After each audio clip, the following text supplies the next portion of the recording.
और एक बार भाई आपको साउंड और मैं सुना देता हूँ। तो हाँ भाई, स्वागत है फिर आपका जमीना के एक नए वीडियो में। भाई आज अपनी क्लासिक 350 को 1 महीना कंप्लीट हो चुका है और इस 1 महीने में मैंने इस बाइक को ऑलमोस्ट 1500 किलोमीटर मैंने चलाया है। और इस 1500 किलोमीटर में भाई मुझे क्या क्या दिक्कतें आई हैं, क्या इसके एडवांटेज है, क्या डिसएडवांटेज है। इसको केवल मैंने ऐसा नहीं कि हाईवे पर ही चलाया, मैंने भाई गाँव की कच्ची सड़कों से लेकर भाई 4 लाइन के हाईवे तक चलाया है और रेगुलर 2 घंटे भी मैंने इससे ट्रैवल किया है। और पूरा एक्सपीरियंस और एवरेज कितना क्या है, जैसे आप देखते हो एवरेज मोस्ट ऑफ डिपेंड करता है रोड पे। ऐसा नहीं है कि हमारे चलाने से ही एवरेज डिपेंड करता है, रोड पर भी बहुत एवरेज डिपेंड करता है। सब कुछ मैं अपने एक्सपीरियंस आपके साथ शेयर करने वाला हूँ और ये एक्सपीरियंस जो शेयर करने वाला हूँ भाई वो दिल से दिल तक रहेगा। ऐसा नहीं कि भाई ये मेरी पर्सनल बाइक है तो इसको मैं बड़ा चढ़ा कर बताऊंगा, नहीं। क्योंकि देखिए हर बाइक में, कोई सी बाइक हो या कार हो, एडवांटेज तो आते ही आते हैं लेकिन साथ में भाई डिसएडवांटेज के साथ भी आती है। अब मुझे जैसे भाई इसमें बहुत सारी प्रॉब्लम फेस करना पड़ा, चाहे वो हीटिंग इशू हो, फिर चाहे वो स्क्रैच हो, माइनर स्क्रैच आपको यहाँ पर देखने को मिलते हैं। आप कितनी भी अच्छे से इसको रख लें स्क्रैच आना ही है। फिर भाई गियर में एक बहुत बड़ी दिक्कत आती है, ये यूट्यूब पे कोई नहीं बताता। गियर में एक बहुत बड़ी समस्या के साथ ये बाइक आती है, पूरा बताने वाला हूँ आपको डिटेल में। वीडियो में आगे बढ़ने से पहले भाई सभी से मेरा एक रिक्वेस्ट है, आप इस चैनल को भाई सब्सक्राइब कर लेना और वीडियो अगर पसंद आए तो लाइक कर देना। पहला पॉइंट भाई हम इसकी बात करते हैं कंफर्ट के बारे में। भाई मैंने इससे पहले कम से कम 7 से 8 बाइक पे ट्राई किया है, ट्रैवल भी किया है। इससे ज़्यादा कंफर्ट भाई किसी भी बाइक में नहीं आता इस सेगमेंट में। जैसे 350 ये इसका इंजन है, इस सेगमेंट में किसी भी बाइक में नहीं आता। पहले आप इसकी पोजीशन देखिए भाई, पहली जो तो भाई इसकी सीट देखिए, फ्रंट जो भाई ड्राइवर रहता है उसके लिए, फिर जो बैक पे बैठता है उसके लिए, और भाई जो बैक सपोर्ट आता है, इतना अच्छा कंफर्ट भाई किसी भी बाइक में नहीं आता। पहला सबसे अच्छा पॉइंट मुझको इसका लगता है, कंफर्ट बहुत अच्छा आता है भाई। अब जैसे मैं आपको बताता हूँ भाई, बहुत भाई ये बोलते हैं GT इससे बेस्ट है। भाई बेस्ट बहुत सारे सेगमेंट में होगी लेकिन कंफर्ट के मामले में इससे ज़्यादा बेस्ट बाइक कोई सी भी नहीं है। जैसे फॉर एग्जांपल मैं आपको बताता हूँ भाई, ये बाइक मैंने मल्टीपर्पज़ के लिए ली थी। जैसे भाई मैं भी थोड़ा बहुत ट्रैवल कर लूँ और मेरे घर में भाई मम्मी पापा ये फैमिली वाले हैं, ये यूज़ कर लें। अब जैसे भाई इसकी जगह मैं GT लेता तो GT में पहली बात तो भाई एकदम ऐसा होकर चलाना पड़ता है, ठीक है। पहला वो कहीं ना कहीं भाई इफेक्ट करता है, अगर आप लॉन्ग टर्म के लिए ट्रैवल जाएंगे तो आपको बहुत ज़्यादा इफेक्ट करेगा। दूसरा ये है, अब GT सिर्फ आप खुद पर्सनली चला सकते हो, आपके मम्मी पापा जो होंगे वो कहीं नहीं जा सकते उस बाइक से। अब भाई उसकी देखिए, पहले तो पोजीशन सीट बहुत ही ज़्यादा बेकार है और इसकी आप यहाँ पर देखिए कितना ज़्यादा कंफर्ट के साथ ये आती है। कंफर्ट भाई चलाने वाले को तो बहुत ज़्यादा कंफर्ट है, लेकिन एकमात्र ऐसी बाइक है भाई पीछे बैठने वाले जो हैं उनके लिए भी कंफर्ट ये बाइक प्रोवाइड करती है भाई। देखिए ये बैक सपोर्ट, अब बहुत लोग क्या होते हैं एसेसरीज को ऐड नहीं करवाते हैं भाई। अब वो सबका रहता है, कोई को नहीं करवाना या कुछ मनी इशू रहता है। मैंने तो भाई करवाया है, पीछे जो भी बैठता है, जैसे भाई हमारी माता बहनें बैठती तो उनको एक मतलब ये होता है पकड़ने के लिए भी होता है, और प्लस ये मतलब अड़ता नहीं है। जैसे अगर आप इसको एयर नहीं करवाओगे तो इसमें सिर्फ वो पाइप ही पाइप रहेगा, यहाँ कहीं ना कहीं ये भाई गड़ता है और दर्द भी करता है। अब हम सेकंड पॉइंट की बात कर लेते हैं, राइडिंग एक्सपीरियंस। भाई ये तो नेक्स्ट लेवल रहा है राइडिंग एक्सपीरियंस। जैसा मैंने कहा भाई कंफर्ट के साथ तो ये बाइक आती है, आप कितना ही ट्रैवल कर लो, मतलब मैक्सिमम 2 से 3 घंटे आपको कभी भी थकान महसूस नहीं होगी। ये एक्सेट बट भाई मेरे दादाजी के थे। मैं मेरे दादाजी के साथ भाई एक मतलब फैमिली फंक्शन में गया तो काफी दूर वो फंक्शन था, तो मैं मेरे दादाजी के साथ गया। उन्होंने भाई घर आके मुझसे एक बात बोली, भाई ये बाइक भाई कार के टक्कर की बाइक है, महंगी जरूर है। जब मैं बाइक को लेकर आया था भाई, जिन भाई ने मेरा ब्लॉग देखा जब हम बुलेट की डिलीवरी लेने गए थे, तो उनको पता होगा भाई मेरे दादाजी कितने ज्यादा खुश थे। तो उन्होंने ये बोला भाई बहुत सही गाड़ी तूने लेके आया है, बिल्कुल भी नहीं थकते भाई, आप कितना ही ट्रैवल इससे कर लो। मतलब ट्रैवल लाइक ऐसा नहीं कि आप लद्दाख चले गए भाई, 3-4 दिन की ट्रिप है तो उसमें तो ऑब्वियस सी बात है कि थक हो गई। लेकिन मोस्टली होता है ना कि हम नॉर्मल बाइक यूज़ करते हैं, कहीं फैमिली फंक्शन में जाने के लिए आते हैं तो ऐसा लगता है थोड़ा मतलब थके थके से लगता है, लेकिन इसमें ऐसा बिल्कुल इशू आपको नहीं आएगा। और दूसरा ये है भाई, आप यहाँ पे बहुत, अब भाई ऐसा बोलना नहीं चाहिए मुझे, लेकिन आप देखते हो अब इंडिया में गवर्नमेंट थोड़ा रोड पे आप देखते हो मेनली देखिए 4 लाइन तो बनवा देते हैं, कहीं कहीं पे बनवाते हैं। ऐसा नहीं कि 4 लाइन एक जगह बन गया तो वहाँ पूरा रोड ही अच्छा है। ऐसे गड्ढे आते हैं, जैसे यहाँ पर आप गड्ढे देखिए। अब यहाँ पर क्या होता है भाई, मोस्टली जो नॉर्मल हमारी बाइक होती है वो फंस के या तो मतलब ऐसे आड़ी टेढ़ी होकर गिर जाती है, लेकिन इनमें ये वो दिक्कत नहीं आती क्योंकि हैवी बाइक है। तो बहुत ईजिली अगर आप इसको कहीं से भी निकालना चाहे तो ये गिरने वाली दिक्कत नहीं आएगी। वो अलग बात है कि आप थोड़ा मतलब बैलेंस आपसे नहीं संभले तो गिर जाए। और भाई इसकी रोड प्रेजेंट बहुत ही ज़्यादा अच्छी है, लोग मतलब मुड़ के भी देखते हैं। मैं ये नहीं बोल रहा हूँ कि मतलब हवाबाजी टाइप में, मैं इस सेंस में बोल रहा हूँ कि गाड़ी भाई बहुत ही शानदार है।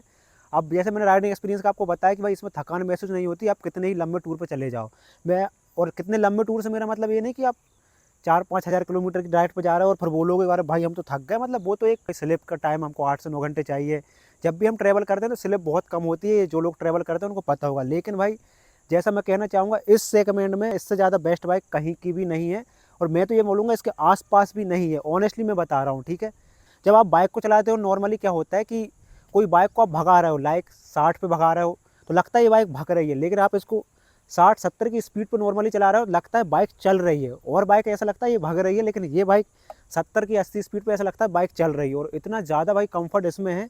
राइडिंग एक्सपीरियंस भाई जिस भी भाई को मुझसे पर्सनली कुछ पूछना है तो इंस्टा अकाउंट है, आप मुझसे वहाँ पे पूछ सकते हो। तो भाई अब बात कर लेते हैं इसके परफॉर्मेंस एंड माइलेज के बारे में। देखिए अब मैं आपको बहुत डिटेल में कुछ कुछ बातें बताने वाला हूँ। जैसा मैं देखिए भाई अभी तक मैंने इस बाइक को मैक्स लेकर गया हूँ मैं इसको 100 तक, भाई 100 से ऊपर गई नहीं, 100 भी टच नहीं हुआ था बिल्कुल, यहाँ पे कुछ 95 के समथिंग यहाँ तक गई बाइक। और उसके बाद ये वाइब्रेशन करने लगा भाई, और वाइब्रेशन के बाद ये होता ना हैंडल बिल्कुल ऐसा हिलने लगा, मतलब लाइक कि भाई इससे ऊपर ये नहीं जाएगी। उसके बाद वाइब्रेशन इसमें कहाँ महसूस होता है मैं आपको बताता हूँ। दोनों लेग को हम यहाँ पे क्लोज में रखते हैं तो वाइब्रेशन यहाँ पे महसूस होता है। और बाकी मैं आपको बताता हूँ। देखिए मैंने क्या इसकी एक्सेसरीज में मेरी सीट के नीचे स्प्रिंग ऐड करवाई थी, हल्का बहुत भाई यहाँ पर आता है, बहुत माइनर जो होते हैं ना ब्रेकर टाइप में आते हैं, तो हल्का हल्का उस वजह से वाइब्रेशन यहाँ पे भी आता है, हल्का हल्का आता है बिल्कुल, जो कि बहुत नेचुरल होता है। तो भाई अब इसके माइलेज के बारे में बात कर लेते हैं। मैं आपको एक चीज पहले ही क्लियर कर देता हूँ, मैं कोई तुक्का नहीं मारूंगा कि इतना माइलेज देता है। एक एक्जैक्ट वीडियो आने वाला है जहाँ पर हम भाई इसको 1 लीटर एक बोतल में रखकर पूरा लाइव आपको दिखाएंगे कि भाई 1 लीटर में इतनी किलोमीटर चली है। अभी ओवरऑल में थोड़ा इतना बता देता हूँ कि 30 से प्लस होता है। जैसा मैं आपको बताता हूँ हाईवे पे भाई बहुत आराम से 35 का दे देती है, और जैसे विलेज एरिया और इनमें है तो भाई 30 से प्लस होता है। एक्जैक्ट मेरे पास नहीं है। 1 लीटर हम एक बोतल में लेंगे, पूरा बाइक का पहले फ्यूल ओवर खत्म कर देंगे, उसके बाद हम 1 लीटर को बाइक में डालकर फिर आपको सामने लाइव में आपको दिखाऊंगा 1 लीटर में कितने किलोमीटर चली है। भाई उसके लिए आप चैनल को सब्सक्राइब कर लेना। भाई बात कर लेते हैं इसके भाई क्लच और ब्रेक के बारे में। देखिए भाई क्लच तो भाई नो डाउट बहुत ही ज्यादा स्मूथ है, इसके ब्रेक बहुत पसंद है भाई, क्लच से ज्यादा मुझे इसके ब्रेक बहुत पसंद है भाई। मेरे पापा ने इस बाइक को ले गए थे तो उन्होंने आते से ही मुझसे बोला भाई इसके ब्रेक बहुत ज्यादा सही है भाई, और रियलिटी में बहुत ज्यादा सही है भाई। इस बाइक के जो ब्रेक है कार के ब्रेक को भाई फेल कर दी, इतने स्मूथ लगते हैं भाई दोनों, ऐसा नहीं कि आप इनको दबाओगे तो एकदम से लग जाएंगे, नहीं, बहुत ही ज्यादा स्मूथ लगते हैं।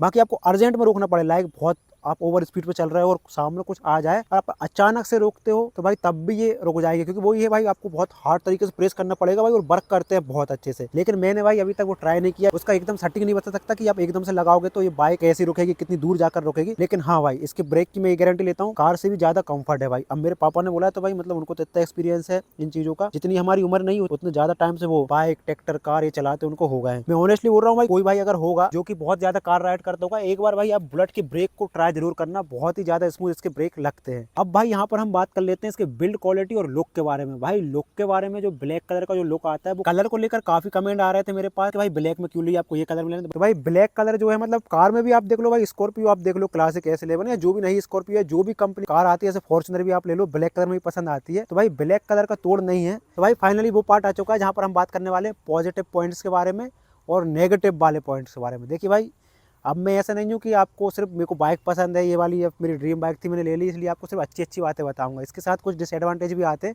वो भी मैं आपको बताऊंगा। पहले भाई पॉजिटिव की बात कर लेते हैं। भाई रॉयल एनफील्ड की ये बाइक है, मेनली देखिए क्लासिक 350 है, लेकिन आज भी बुलेट ही लोग कहते हैं इसको। ऐसे क्लासिक और जो बुलेट आती है उनको लोग बुलेट ही कहते हैं। बाकी अभी रिसेंट में जो हंटर आई है वो तो भाई कहीं से कहीं तक नहीं लगती कि ये इस सेगमेंट में लाना चाहिए उसको। हाँ वो कम प्राइस में जरूर आ गई है, लेकिन वो नहीं लगती कि बुलेट कहने लायक है भाई। पहले एडवांटेज तो भाई इसका ये है कि कंफर्ट, जैसा मैंने आपको बताया वो तो भाई है ही है, साथ में इसका एग्जॉस्ट साउंड भी इसमें अच्छा है, और दूसरा राइडिंग एक्सपीरियंस भी भाई बेस्ट है। मैं कह रहा हूँ फिर कह रहा हूँ, ये बात जो इसका एक्सपीरियंस आपको मिलेगा वो किसी भी बाइक में नहीं मिलेगा इस सेगमेंट में भाई। जैसे आप देखते हो कुछ बाइक होती है जो ट्रेवलिंग के लिए ही बनी है, तो उन बाइक की बात अलग होती है कि वहाँ पे उन चीज़ों का ध्यान रखा जाता है। लेकिन बाकी इस प्राइस रेंज में जहाँ पर आप इस बाइक से देखो ट्रेवल भी कर सकते हो, फैमिली फंक्शन में भी जा सकते हो, अपने जो पार्टी बर्थडे स्कूल में जहाँ पे भी जाना सबके लिए परफेक्ट है। अब ट्रेवल वाली लोग तो भाई स्कूल में थोड़ी ना जा पाओगे, ना कहीं शादी में जा पाओगे। ट्रेवल बाइक उसमें भाई इतने ज्यादा मतलब फ्यूचर वो देते हैं ट्रेवलिंग के लिए, बैग एक टांगने के लिए, वो इतनी बड़ी बाइक लेके आप कहाँ फंक्शन में जाओगे। लेकिन ये एक ऐसी बाइक है ऑल राउंड, मतलब इसको मैं कह सकता हूँ ऑल टाइम ग्रेड भी कह सकते हैं और ऑल राउंडर भी इसको हम कह सकते हैं। अब भाई एक कंफर्ट की बात हो गई, और फिर भाई रोड प्रेशर भाई बहुत सही चलती है। कंफर्ट ऐसा नहीं है कि गाड़ी कहीं पे ब्रेकर आने पे छोटे छोटे ब्रेकर होते हैं या गड्ढे आने से बाइक भैग जाए, मतलब एकदम हार्ड वाला गड्ढा आएगा तो ऑब्वियस सी बात है कोई सी बाइक रहेगी तो वो भैगेगी। लेकिन ऐसा होता है ना कहीं कहीं जो बीजेपी वाले रोड बना रहे हैं जो बीच में गड्ढे छोड़ते हैं भाई, ये मतलब एक रोड इस साइड क्यों ना इस साइड, तो बीच में इतनी जगह छोड़ते हैं जिसमें बहुत लोग आके फंसते हैं और एक्सीडेंट होके मतलब ऊपर भी चले जाते हैं। तो इस भाई देखिए पॉजिटिव पॉइंट तो हो गए, अब भाई नेगेटिव पॉइंट कर लेते हैं। लेकिन भाई मैं बहुत प्राउडली फील बोल रहा हूँ, नेगेटिव पॉइंट जो आते हैं मैं आपको पहले ही बता देता हूँ। ये प्रॉब्लम भाई सब फेस करते हैं बुलेट बाइक में, लेकिन अब भाई नेगेटिव है तो है। पहला वो नेगेटिव पॉइंट आता है भाई हीटिंग इशू में। जैसे मान लीजिए लॉन्ग ट्रिप पर आप जा रहे हो तो भाई हीटिंग का एक इशू आता है, क्योंकि भाई इतना बड़ा इंजन है तो वो तो एक कॉमन भाई वो तो आता ही आता है। कई बार क्या होता है भाई आपकी 2-3 दिन से बाइक रखी हुई है और आपने मतलब बहुत मान लो 5 मिनट की राइड करके आ गए आप, तब भी आपको हीटिंग इशू दिखेगा अगर 3-4 दिन तक बाइक रखी है और उसके बाद अगर आप बाइक को निकालते हो तब। बाकी आप डेली बेसिस पर आप मतलब स्कूल जा रहे हो, कॉलेज जा रहे हो, तो वहाँ पर आपको देखने को नहीं मिलता। लाइक जॉब भी जा रहा हो तो इतना नहीं दिखता, लेकिन हाँ 2-3 दिन के गैप में निकालोगे तो ज़रूर दिखेगा।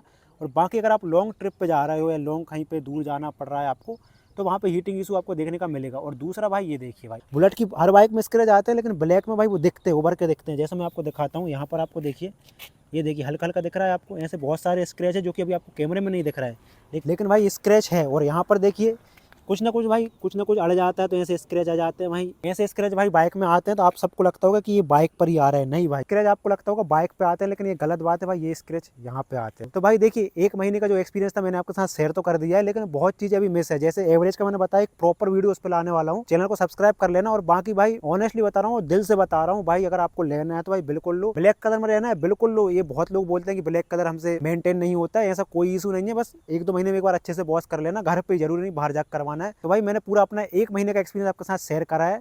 अब देखिए कुछ कुछ बातें आपको आने वाले वीडियो में मैं भी बताऊंगा, कि जैसे जैसे मैं इसको राइड करूंगा कुछ दिक्कतें आएंगी आगे चल के। जैसे हीटिंग इशू को मैंने बताया, वो भाई थोड़ा आता है, वो मैं आगे आपको बताऊंगा। मैंने 1 महीने का अपना एक्सपीरियंस बताया। और जिस भी भाई को भाई अगर आप लेने का मन बना रहा है तो भाई बिल्कुल ले लो, पछताओगे नहीं। और एक चीज मैं कहना चाहूंगा भाई, देखिए शौक और ड्रीम में बस एक ही फर्क होता है। शौक भाई ऐसा होता है कि यार हमको ये बाइक लेना है, ले ली। लेकिन ड्रीम वो होता है जब आप पहले ड्रीम को सोचते हो कि मुझे ये बाइक लेना है, फिर उस ड्रीम को अचीव करने के लिए आप काम करते हो, डे नाइट हार्ड वर्क करते हो, देन उसको फिर अचीव करते हो। तो भाई ये मेरा ड्रीम बाइक थी। बहुत लोगों के ऐसे कमेंट आ रहे थे कि भाई आपने यही बाइक क्यों ली, आप वो वाली ले लेते। तो मुझे भाई ये अच्छा नहीं लगा भाई, मतलब अब लोगों की अपनी अपनी पसंद है। और भाई ब्लैक कलर तो फिर भाई आउटपुट आप खुद देख लीजिए भाई, कितनी मस्त लग रही है। तो भाई अगर आप लेने का मन बना रहे हैं, सोच रहे हैं और इसलिए वीडियो दिख रहा है, भाई आंख बंद करके ले लो। आंख बंद करके ऐसे नहीं कि शोरूम पे भाई हर चीज, मेरा जो आप ब्लॉग देखना, मैंने ब्लॉग में बताया मैंने कैसे हर चीज को चेक किया हुआ है, फ्लैश जलाकर स्क्रैच हर चीज को लेकर, वैसे चेक करके भाई ले लो, कभी नहीं पछताओगे भाई। बहुत ऑलराउंडर बाइक है, फैमिली भी यूज कर पाएगी, आपके पापा लोग हैं भाई वो भी यूज कर पाएंगे, और आप तो फिर भाई मजे लेने ही वाले हो इस बाइक के। और एक बार भाई आपको साउंड और मैं सुना देता हूँ